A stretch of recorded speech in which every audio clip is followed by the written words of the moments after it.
Shalom, haleluya. Puji Tuhan masih banyak juga yang hadir. Walaupun saya memahami capeknya kayak apa. Setelah kemarin juga jalan sehat dan acara basar sampai malam, ternyata masih banyak juga yang hadir. Walaupun banyak saudara-saudara kita yang mungkin terkendala juga di jalan, karena jalan juga banyak yang ditutup. Tetapi puji Tuhan, kita yang hadir, kita umat-umat yang lebih dari pemenang, dan kita akan merayakan kemenangan bersama Tuhan dalam kebaktian raya pada sore hari ini. Amin. Haleluya. Hari ini kita masih bertema tentang kemerdekaan Aku Indonesia. Dan judul yang diberikan kepada saya adalah berkat bagi bangsa. Berkat bagi bangsa. Memang gampang untuk kita mengatakan menjadi berkat. Kebanyakan orang juga mau menjadi berkat. Kebanyakan orang ingin menjadi berkat. Kebanyakan orang menyatakan diri mau menjadi berkat. Tetapi kita bisa melihat bahwasanya mereka tidak bisa menjadi berkat. Mereka hanya mengatakan saja, saya mau, saya bersedia. Tetapi tidak pernah bisa mewujudkan bagaimana menjadi berkat itu. Karena hal-hal yang dia pikirkan adalah hal-hal yang besar. Apalagi kalau dikatakan menjadi berkat bagi bangsa. Wow, sesuatu yang spektakuler. Kalau Bapak Ibu Saudara pada posisi di situ dan bisa mendapat kesempatan untuk memikirkan bagaimana menjadi berkat bagi bangsa, itu adalah satu yang luar biasa, kapasitas yang Tuhan beri. Tetapi sekiranya tidak, apa yang kita bisa lakukan? Dan saya ingin ceritakan di sini, kita bisa melakukan mulai dari hal-hal yang kecil. Mungkin bagi saudara pernah berkesempatan seperti saya dulu sebelum full timer di tempat ini. Saya berkecimpung di dalam pemerintahan, khususnya di dalam hukum ketenagakerjaan. Sejak tahun 2009-2010 sudah berkecimpung dalam perumahan sampai pada 2023 saya di LKS Tripartit Jawa Timur. Berkesempatan untuk menentukan arah kebijaksanaan khususnya di bidang ketenagakerjaan. Tetapi sekiranya tidak, apakah kita gak bisa menjadi berkat? Sekiranya kita tidak dalam posisi itu, apakah kita hanya diam saja? Mari kita buka ayatnya terlebih dahulu di dalam Efesus 1 ayat 3. Next set. Dikatakan begini, terpujilah Allah Bapa Tuhan kita Yesus Kristus yang telah mengaruniakan segala berkat rohani. Sudah dikaruniakan kepada kita segala berkat rohani. 1 Petrus 2:5, kita dipergunakan juga sebagai batu yang hidup untuk pembangunan satu rumah rohani. Detailnya baca sendiri ya. Jadi ada dua hal di sini yang kita pelajari. Kalau dikatakan kita mau hidup menjadi berkat, kita mau hidup menjadi berkat, dua ayat ini adalah ayat kunci yang harus kita laksanakan. Apa kata kuncinya? Yang pertama adalah kata berkat. Next. Kata berkat di dalam terjemahan ini dikatakan dalam bahasa Ibrani bara, dikatakan dalam bahasa Yunani-nya eulogia. Eu artinya baik, logia artinya perkataan atau speak good things, speak well, perkataan yang baik. Apa perkataan yang baik? Ada perkataan baik, ada perkataan tidak baik. Perkataan baik adalah perkataan yang membangun. Perkataan baik adalah perkataan yang menghibur.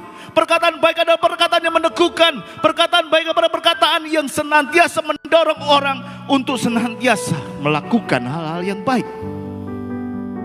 Di manakah posisi kita sebenarnya? Apakah kita dalam posisi sebagai orang yang selalu mengatakan hal yang baik, yang selalu memperkatakan hal yang baik, atau kita sebaliknya tidak pernah memperkatakan sesuatu yang baik, speak well, memperkatakan perkataan yang tidak baik, sehingga pada saat kumpulan RT kemarin 17-an, wah tuh bermakernya datang nyingkrik kabeh, komunitasnya buyar. Kalau kita dalam posisi itu sangat jauh kalau dikatakan kita bisa menjadi berkat. Ini baru di dalam perkataan sebagai kata kunci yang berkat pertama. Karena berkat dimulai dari perkataan. Ya nanti kita jelaskan lagi mengenai hal itu. Kemudian yang kedua adalah berkat harus dilakukan. Gak ngomong tok. Capek dong kalau ngomong tok. Kemarin ada yang mengutrak saya waktu di pasar, ngomong tok katanya. Gak jadi ditraktir, walaupun pasar banyak menyediakan makanan. Jadi perkataan yang baik itu harus digunakan sebagai batu hidup untuk pembangunan suatu rumah rohani. Perkataan berkatmu, perkataan yang good thing tadi, lakukan. Jangan diam tok, dengan sebuah tindakan yang nyata. Sebagai implementasinya seperti itu. Kenapa kok dikatakan sebagai perkataan dimulai berkat dari perkataan? Kita mencontoh contoh Alkitab Abraham next di dalam Kejadian 12 ayat 2 dikatakan begini, berkat itu diberikan kepada Abraham. Kemudian dia menjadi bangsa yang besar, nama yang masyhur dan akan menjadi berkat bagi bangsa-bangsa. Ya saya nggak bukakan ayatnya, tetapi itu yang diajarkan. Kita diberkati juga harus memberkati. Ada yang mengatakan sebaliknya, kita tidak diberkati pun harus juga memberkati. Karena kita sudah mendapatkan anugerah. Keselamatan itu berkat anugerah yang tiada taranya. Tetapi kalau kita melihat dari perkataan kita sudah dicurahkan berkat-berkat rohani, maka kita saatnya sudah diberkati. Oleh sebab itu tidak ada alasan bagi orang-orang Kristen untuk tidak menjadi berkat. Dimanapun dia berada. Karena itu 1 Yohanes 3:18 dikatakan, anakku marilah kita mengasihi bukan dengan perkataan doang atau dengan lidah, tapi dengan perbuatan dan dalam kebenaran. Bukan NATO, NATO, no action, talk only. Ya, Amsal 27:28, janganlah kamu menahan kebaikan, padahal apa yang orang perlukan itu ada padamu. Dirimu punya. Orang datang, Pak saya perlu untuk ke rumah sakit, saya perlu untuk ke sana, saya tidak punya transport, anak saya sakit, Anda punya mobil. Oh ya datang aja nanti ya, sekarang kan sudah tengah malam, besok pagi-pagi kita anterin. Bisakah kita berkata demikian? Padahal kita yang ada pada kita. Pada saat saudara membutuhkan, saya ada di rumah sakit Pak, saya kesakitan, jam berapa pun, ada yang jam 11 telepon saya. Gak usah ngaku yang di sini ya. Saya doakan. Itu contoh. Apa yang ada pada kita tuh diberikan, jangan pernah ditahan. Dari perkataan yang baik dilakukan satu tindakan untuk melakukannya. Itulah kunci berkat. Kalau kita mau melakukan dua hal ini, maka kita bisa menjadi berkat. Kita bisa menjadi berkat. Kemarin Pak Andreas Kristoni menyampaikan bagaimana Mordekai itu bisa disegani di antara orang Yahudi. Dia dilakukan dengan benar dalam Ester 10 ayat 3, tidak salah. Itu yang luar biasa. Di mana dia berada, disegani, dihormati. Saya pernah mendapatkan satu WA setelah sidang pengadilan hubungan industrial. Bapak adalah lawan yang tangguh di persidangan dan kawan yang tangguh, Jos Gandos. Saya bangga, orang Kristen begitu. Ada yang tertawa-tertawa, beliau adalah tokoh serikat Pak Adi. Apa yang kita perkatakan itu yang harus dilakukan dalam satu tindakan. Kecenderungan manusia untuk tidak menjadi berkat atau kegagalan manusia jadi berkat itu karena dia egosentris. Dia lebih mementingkan kepada kepentingan dirinya sendiri. Dia berat sebelah. Tidak mau melakukan sebagai tindakan yang nyata. Karena apa? Sesuatu dan situasi dan kondisi yang menghimpitnya untuk tidak mau melakukannya. Sehingga pada saat dia sudah mulai ego untuk mementingkan diri sendiri, ada satu eksklusif. Orang Kristen kebanyakan eksklusif. 17 Agustus itu dikatakan tidak ada yang datang. Alasannya banyak. Saya 3 lagu loh di RT. Sampai 31 nanti Agustus diminta nyanyi lagi. Padahal di sini sudah capek. Kemarin nabuh drum saya sepanjang setengah jalan tapi tidak mau melakukan. Dia merasa eksklusif, padahal dia eksklusif di tengah-tengah komunitas. Dia eksklusif di tengah-tengah masyarakatnya. Itu menimbulkan satu perasaan yang terasing. Kalau dia sudah terasing, maka ada satu antagonis, ada satu permusuhan. Kalau sudah demikian, bisakah orang Kristen menjadi berkat? Belum datang, iku maneh, sudah ditolak. oleh lingkungannya. Karena eksklusivitas, egoisme, keterasingan menimbulkan antagonisme, permusuhan, dan akhirnya ditolak oleh dunia. Itu yang terjadi. Jangan sampai kalau kita mengatakan aku mau menjadi berkat bagi bangsa, tetapi kita menjadi golongan yang eksklusif. Sangat riskan sekali. Bapak Ibu Saudara, kita akan mempelajari hari ini bagaimana kita bisa menjadi berkat. Yang lalu, pada bulan lalu saya pernah bicarakan tentang empowering people yang mengacu pada Yesaya 54 ayat 2. Saya melanjutkan ke Yesaya 54 ayat 3 hari ini supaya bisa nyambung. Ya, yang lalu sudah mendengar, kalau belum lihat kembali di streamingnya Yesaya 54 ayat 2 yang bulan lalu. Empowering people. Kalau jemaat sudah dipercayakan, jemaat sudah melakukan bagiannya, jemaat pasti bisa menjadi berkat. Nah, sekarang saya ingin menyampaikan bagaimana kita bisa menjadi berkat dari Yesaya 54 ayat 3 yang dikatakan, sebab engkau akan mengembang ke kanan dan ke kiri, keturunanmu akan memperoleh tempat bangsa-bangsa dan akan mendiami kota-kota sunyi. Ada 3 poin di sini yang akan kita pelajari. Yang pertama adalah mengembang ke kanan dan ke kiri. Tunggu, kembali. Yang kedua adalah memperoleh tempat pada bangsa-bangsa, dan yang ketiga adalah mendiami kota-kota sunyi. Bapak Ibu, kita mulai dari yang pertama, bagaimana kita bisa mengembang ke kanan atau ke kiri. Kalau kita berbicara mengembang ke kanan atau ke kiri, itu juga berbicara tentang wilayah, berbicara tentang tempat. Saya mengembangkan diri, mempunyai tempat di tempat lain, bisa. Usaha saya bisa. Ada satu tempat atau wilayah yang kita pakai, tempat wilayah yang baru, hal-hal yang tidak terpikirkan dalam kehidupan kita, tempat-tempat yang tidak terpikirkan yang bisa kita berikan. Itu secara fisik bisa diartikan sedemikian. Namun sebaliknya, Bapak Ibu, itu juga bisa berarti bukan hal yang fisik. Bisa berkaitan dengan bisnis saudara. Itu bukan hal fisik. Saudara akan mengembang untuk yang tidak yang diketahui atau dipikirkan. Itu juga berbicara tentang fisik, tentang karir. Saudara punya jabatan sekarang akan berpindah pada tempat yang lebih tinggi. Itu juga berbicara tentang usaha. Itu juga berbicara tentang pelayanan saudara. Jadi kita akan mengembang, baik ke kanan atau ke kiri. Tetapi tentu tidak segampang itu. Kita mau mengembang tentu membutuhkan sesuatu. Kita mau mengembang tentu bukan langsung bisa mengembang. Ada fokus, ada pemikiran di sana. Artinya apa? Pada saat kita mau menjadi berkat, salah satu karakter yang harus kita kembangkan dalam kehidupan kita adalah mengembang ke kanan ke kiri. Artinya apa? Kita juga harus upgrade diri. Potensi yang ada dalam kehidupan kita ditingkatkan, dimaksimalkan. Itu kalau kita mau mengembang menjadi upgrade. Kebanyakan orang hanya mempunyai mimpi, kebanyakan orang hanya mempunyai cita-cita, tetapi tidak mau melakukan usaha untuk mencapai cita-cita atau mimpi itu.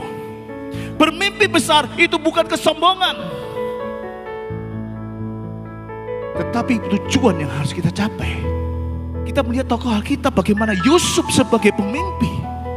Pada saat dia masih di dalam keluarganya, bahkan saudara-saudaranya tidak suka dengan si pemimpi. Namun pada akhirnya, setelah mengalami satu proses 13 tahun, Yusuf benar-benar menjadi pemimpin yang luar biasa di Mesir. Orang kedua setelah Fir'aun. Dimulai dari mimpi. Jadi kalau sudah demikian Bapak Ibu Saudara, kalau kita mengatakan orang itu tidak bisa mencapai mimpi, itu bukan karena faktor ketidakmampuan seorang untuk meraih mimpi. Bukan faktor yang berlatar belakang ekonomi untuk seseorang tidak mau meraih mimpi. Bukan orang-orang yang kurang pendidikan yang tidak bisa meraih mimpi. Tetapi orang yang tidak bisa meraih mimpinya karena dia tidak udah usaha,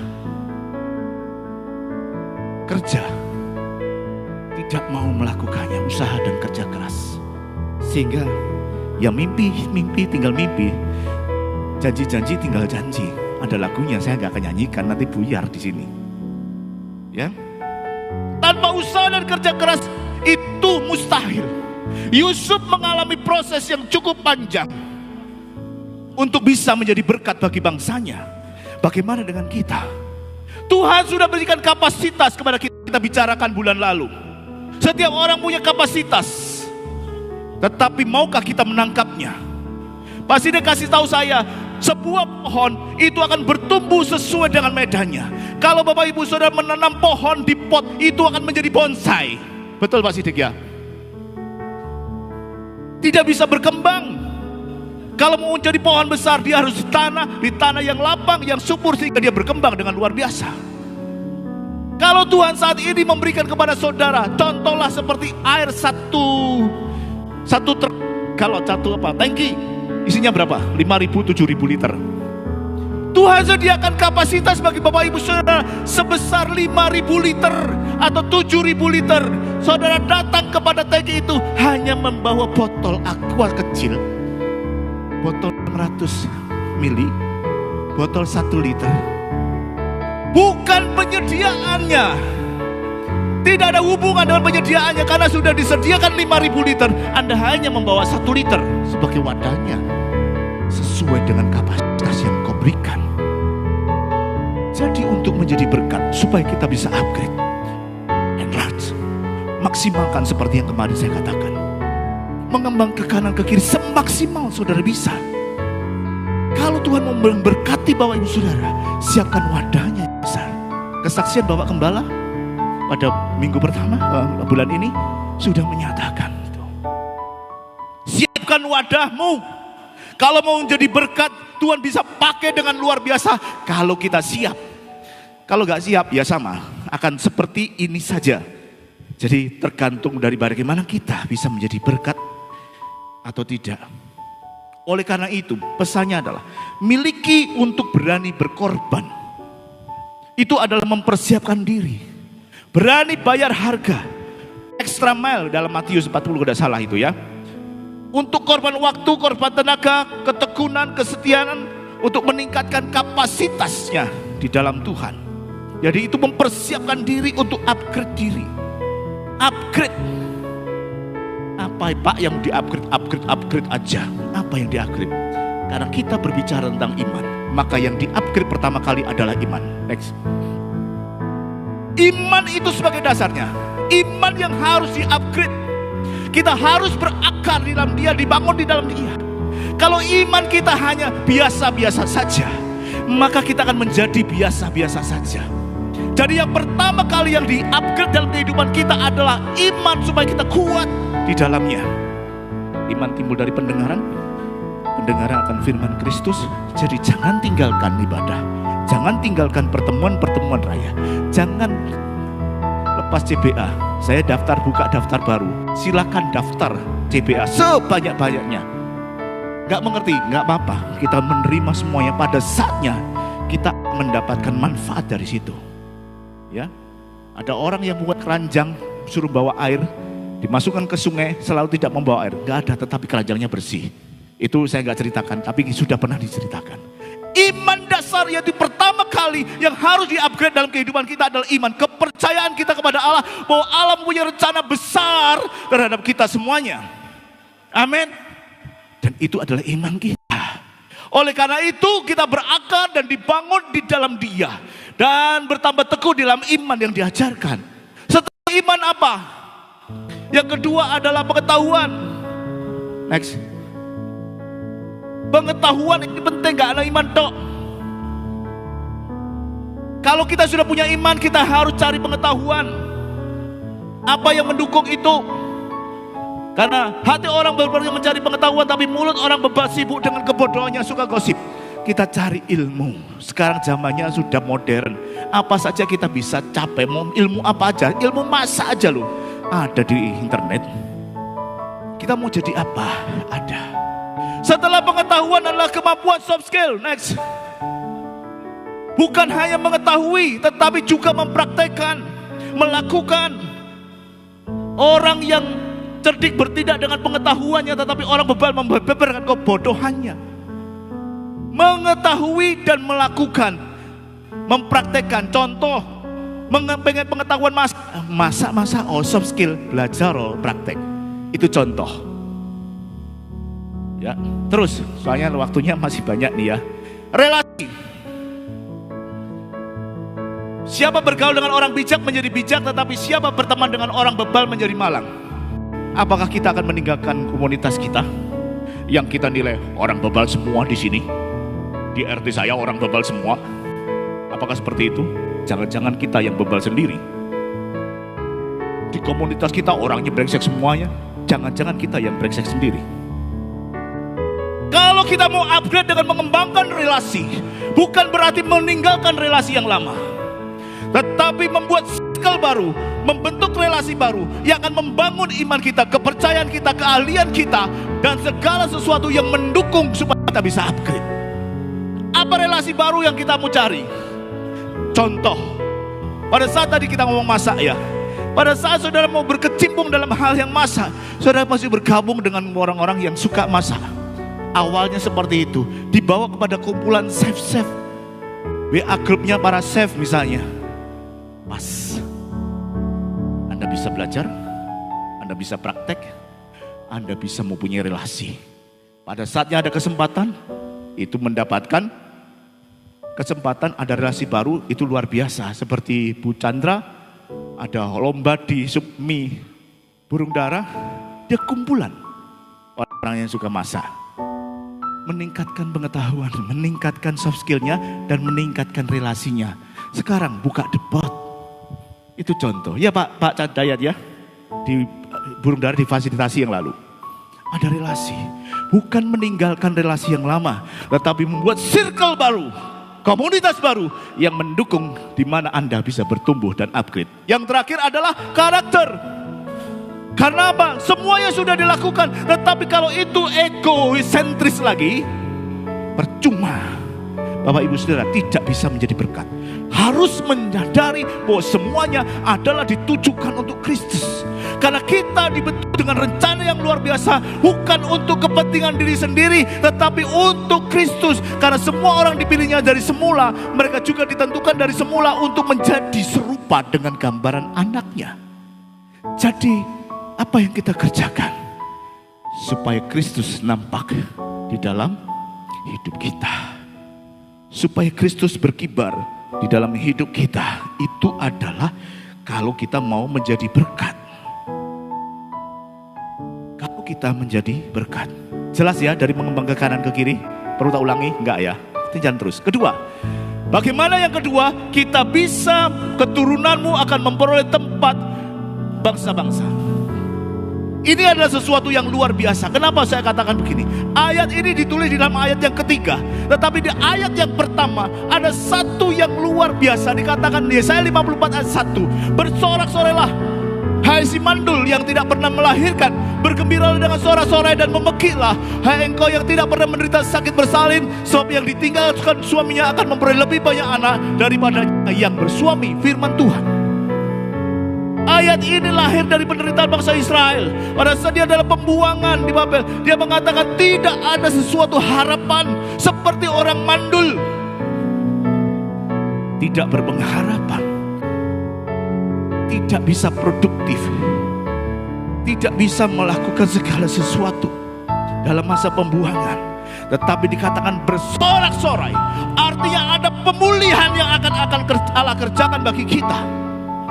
Walaupun dikatakan bersorak-sorai si mandul, Alkitab juga menyebutkan banyak tokoh-tokoh Alkitab yang memang mengalami kemandulan dan dipulihkan. Seperti Sarah, Ribka, Rachel, siapa lagi? Hana. Ada banyak yang seperti itu. Tetapi kita berbicara tentang makna rohani. Bagaimana orang bisa bersorak-sorai dalam masa kesesakan, masa tekanan. Bersorak-sorak dan memekik itu sebagai tanda iman bahwa akan ada pemulihan, akan ada berkat, ada yang disediakan bagi kita oleh Allah.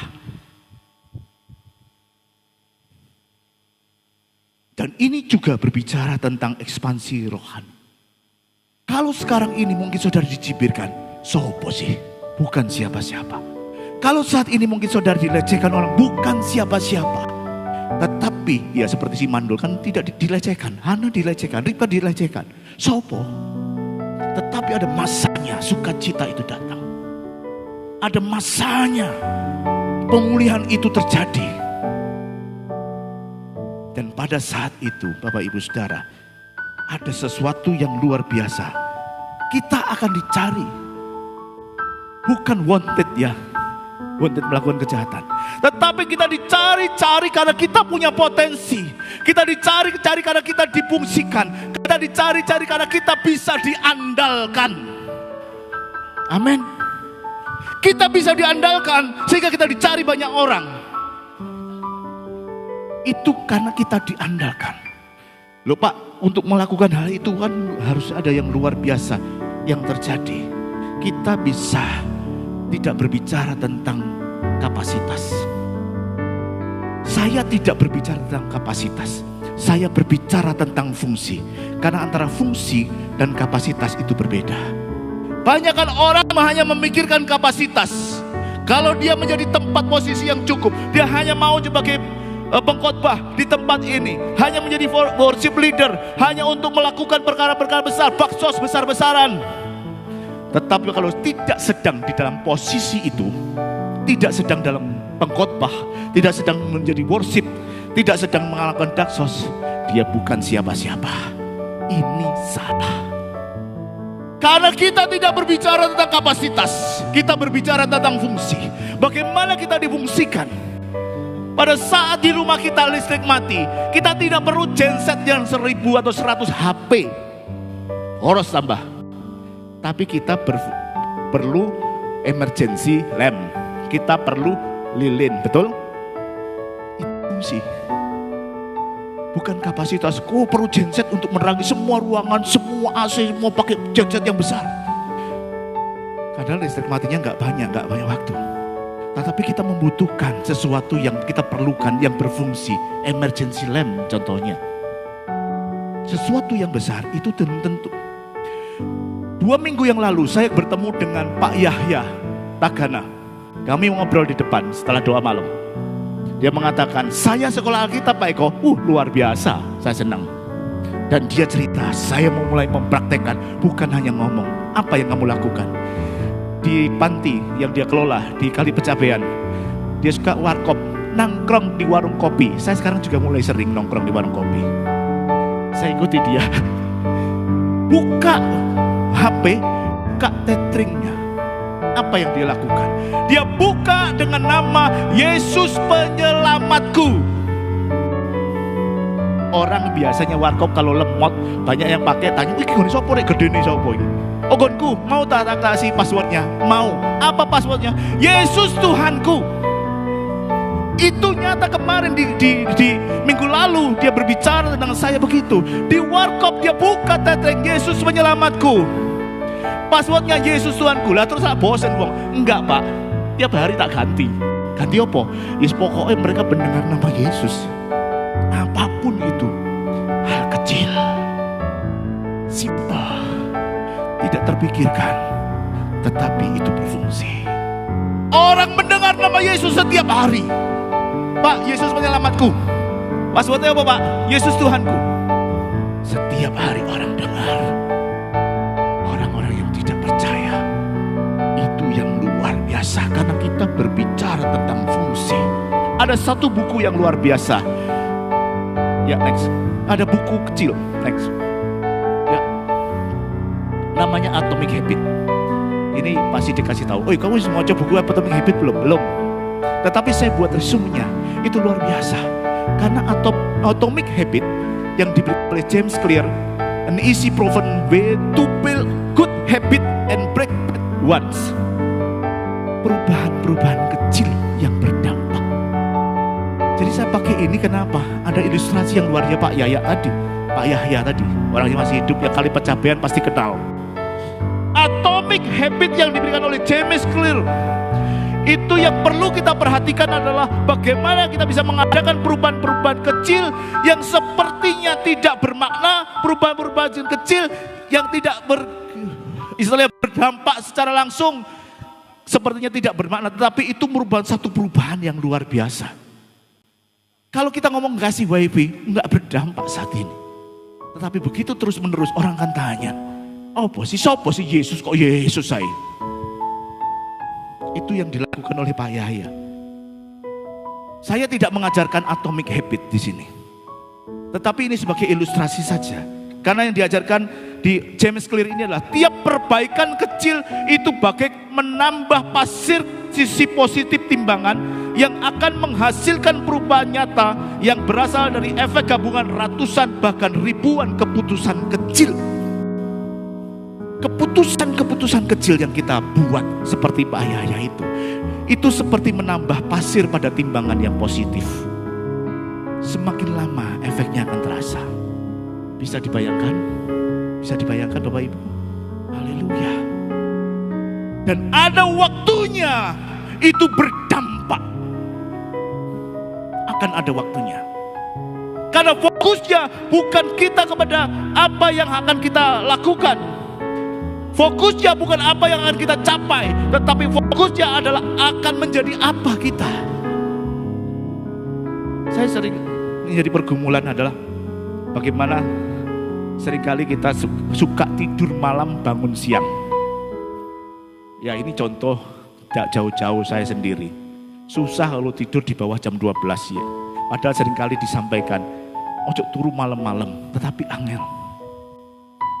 Kalau kita mau mengikuti acara ini, mulai dengan perubahan kecil, 15 menit lebih awal atau setengah jam lebih awal dipaksakan untuk tidur sehingga bangunnya tidak kesiangan. Untuk apa?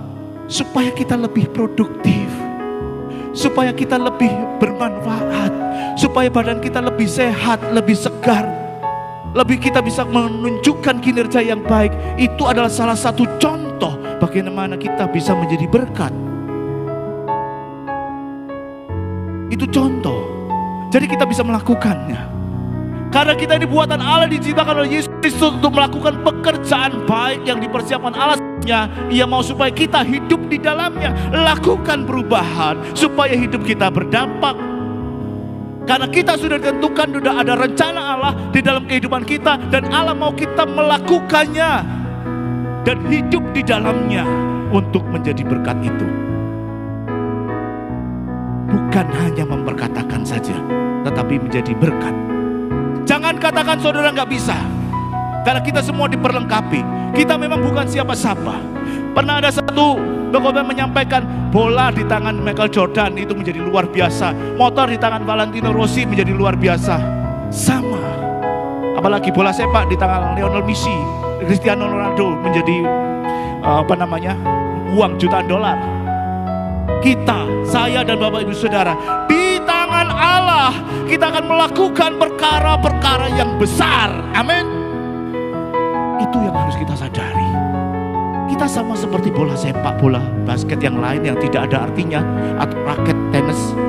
Tetapi pada tangan siapa kita akan melakukannya, di situ kita akan menjadi maksimal. Karena kita di tangan Tuhan, maka kita bisa maksimal.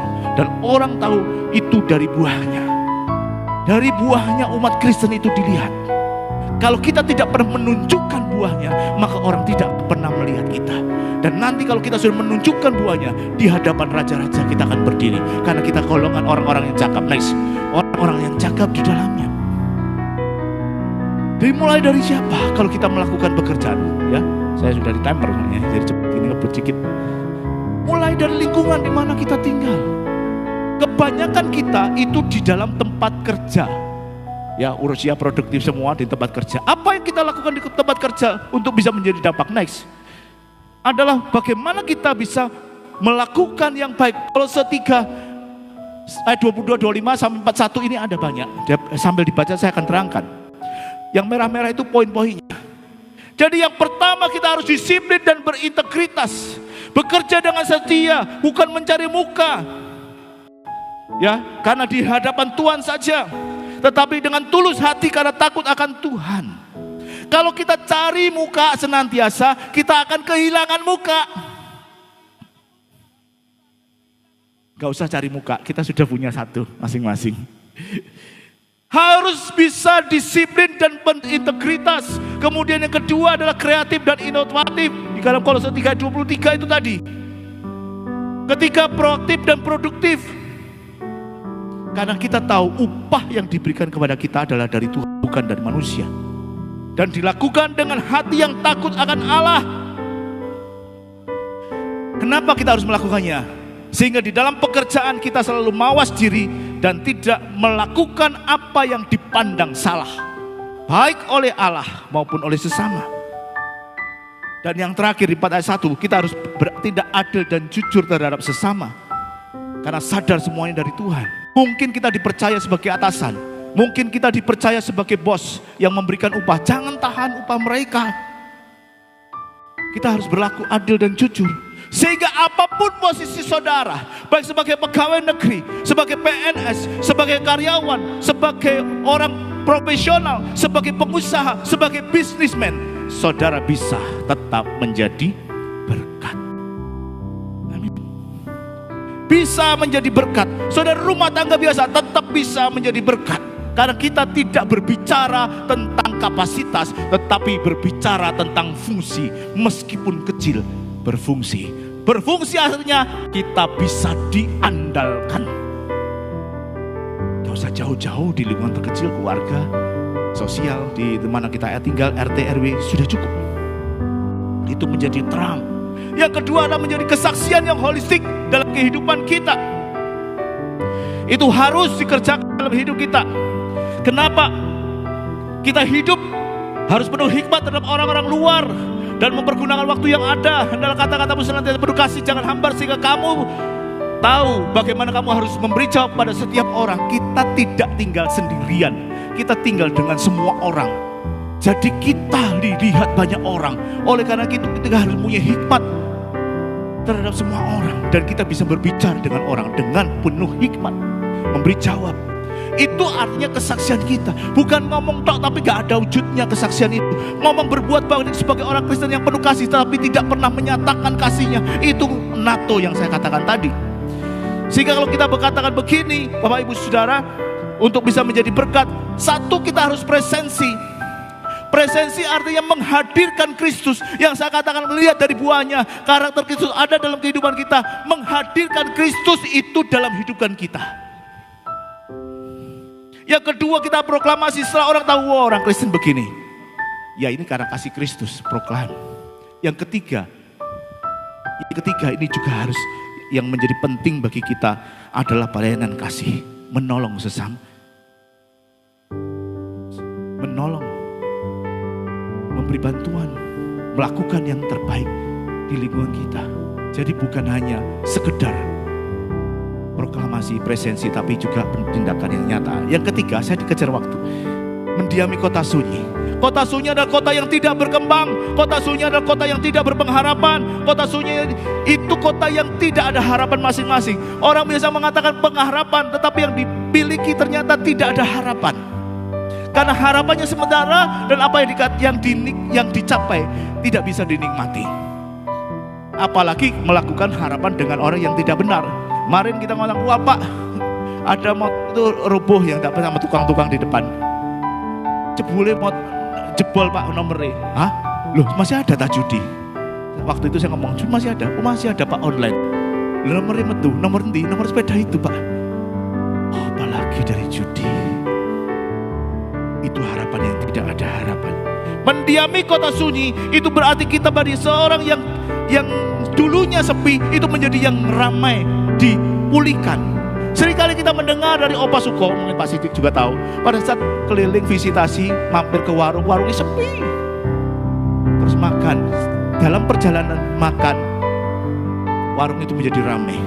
Dan kesaksian ini bukan sekali dua kali, sering saya dengar. Bahkan saya mengalami pada saat makan di warung sepi, begitu kita datang, berbondong-bondong orang datang. Contoh juga tempat ini, sentro ini sepi. Taman Pinang zaman dulu kita sering doa keliling, tancap-tancap sana sini. Dulunya antara jalan sampai ke Gading Pacar itu sepi dan menakutkan. Sekarang ramainya kayak begitu. Itu contoh. Yang terbaru orang yang pekerjaan lift ini, begitu selesai nih orang bayar dananya, mereka dapat proyek 2 lift di tempat lain. Awalnya sepi, padahal orang yang terdalim itu adalah seorang pengusaha yang bangkrut karena COVID-19.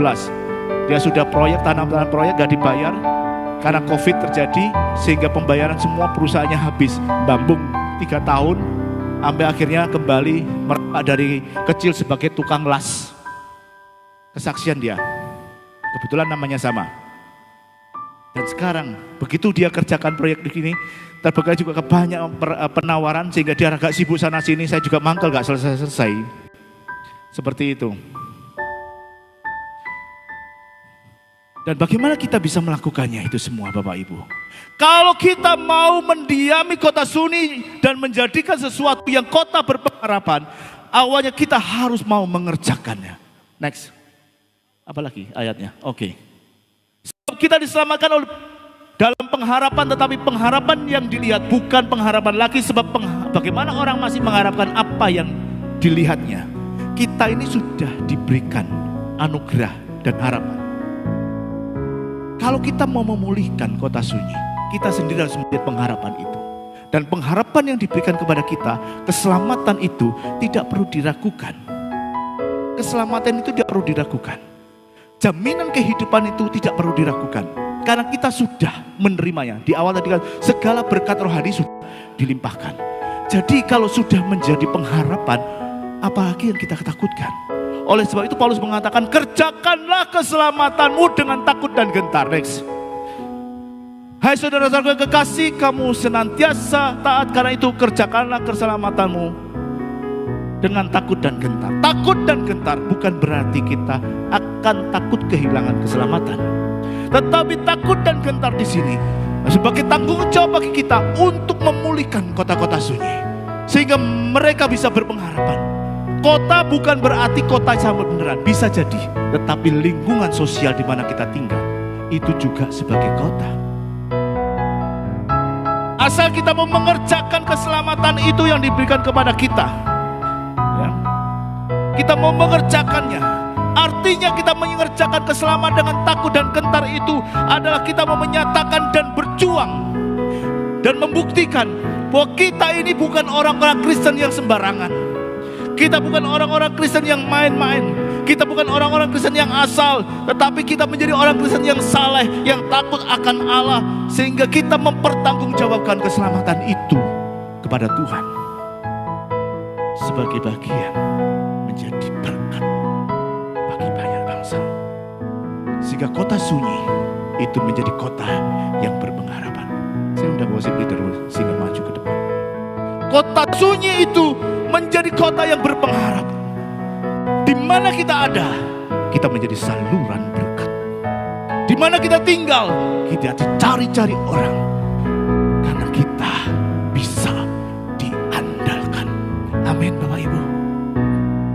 Dirgahayu kemerdekaan Indonesia, kita berjuang untuk menjadi orang-orang Kristen yang benar-benar bisa diandalkan.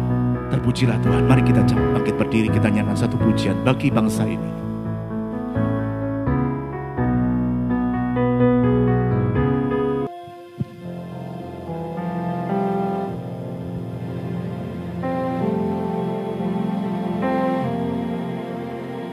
Syukur untuk setiap rencanamu dan rancanganmu yang mulia. Dalam satu tubuh kami bersatu,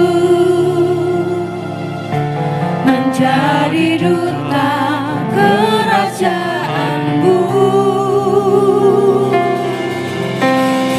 Ucapkan berkat atas Indonesia, biar kemuliaan Tuhan akan nyata bagi bangsa ini. Kami berdiri dan membawa doa kami kepadamu, sesuatu yang besar pasti terjadi.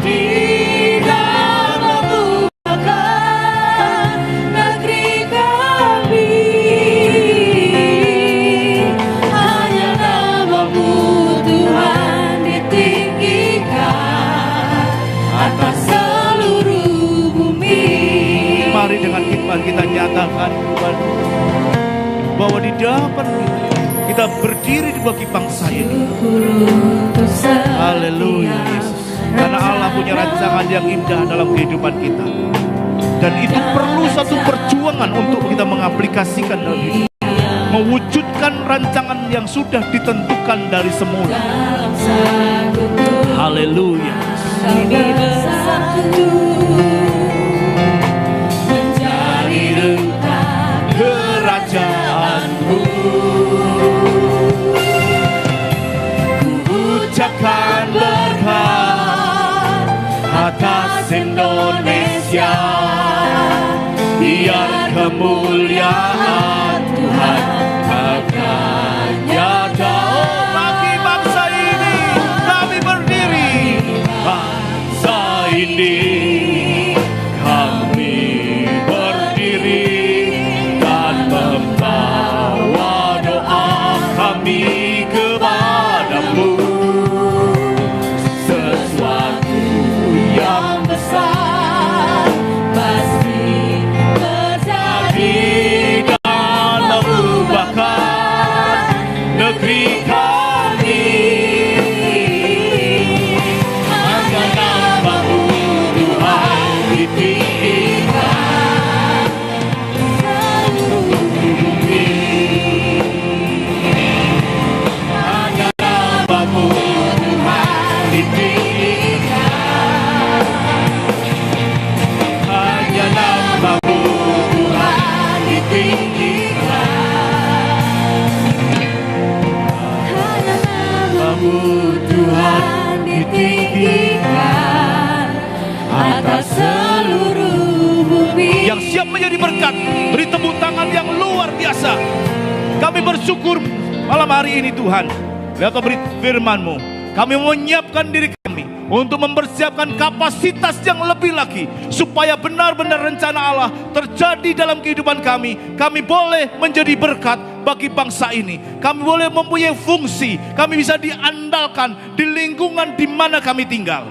Dan itu sudah menjadi pernyataan kami. Kami mau melakukannya ya Tuhan. Terima kasih buat kebenaran firman-Mu pada malam hari ini. Dan biarlah itu menjadi rema bagi seluruh kami semua yang hadir. Bahkan setiap jemaat yang mendengarkan siaran ini secara langsung. Terima kasih Tuhan. Kami mengucap syukur kepadamu. Hanya di dalam nama Tuhan Yesus Kristus. Haleluya. Amin. Silakan.